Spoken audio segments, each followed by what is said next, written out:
ଝରାମୁଣ୍ଡା ଛକର ଚତୁଃପାର୍ଶ୍ୱରେ ନିଆଁ ଲାଗିବାର ଦେଖିବାକୁ ମିଳିଛି।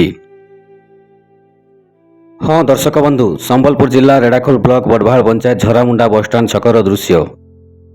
ବିରଞ୍ଚି ଓଲ୍ଡିଂ ଦୋକାନ ପାଖ ଏକ ଶାଳ ଗଛରେ ଏବଂ ଝରାମୁଣ୍ଡାର ବିଭିନ୍ନ ଜାଗାରେ ନିଆଁ ଲାଗିଥିଲା।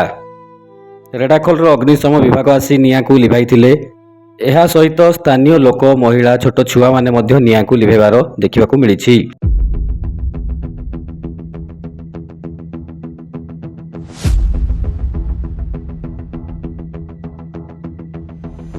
ଏହିଭଳି ନିଆଁ ଲଗାନ୍ତୁ ନାହିଁ। ନିଆଁ ଲଗାଇବାରୁ ସଚେତନ ରୁହନ୍ତୁ। ଜଙ୍ଗଲରେ ଏପରି ନିଆଁ ଲଗାଇବା ଦ୍ୱାରା ଜୀବଜନ୍ତୁ ମୃତ୍ୟୁବରଣ କରୁଛନ୍ତି। ଗୋମାତା ଚରିବାରେ, ଖାଇବାରେ ଅସୁବିଧା ହେଉଛି। ଜଙ୍ଗଲର ସୌନ୍ଦର୍ଯ୍ୟ ନଷ୍ଟ ହେଉଛି।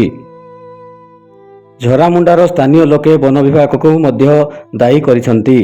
ପାଖରେ ବନ ବିଭାଗ ଅଫିସ ଥାଇ ମଧ୍ୟ ପ୍ରତ୍ୟେକ ଜାଗାରେ ନିଆଁ ଲଗାଉଥିବା ଲୋକଙ୍କ ପ୍ରତି କିଛି ଦୃଢ଼ କାର୍ଯ୍ୟାନୁଷ୍ଠାନ କିମ୍ବା ପଦକ୍ଷେପ ନେଉନାହାନ୍ତି। ରେଢ଼ାଖୋଲରୁ ଦୀପକ ସିଂଙ୍କ ରିପୋର୍ଟ, ଆମ ଓଡ଼ିଶା।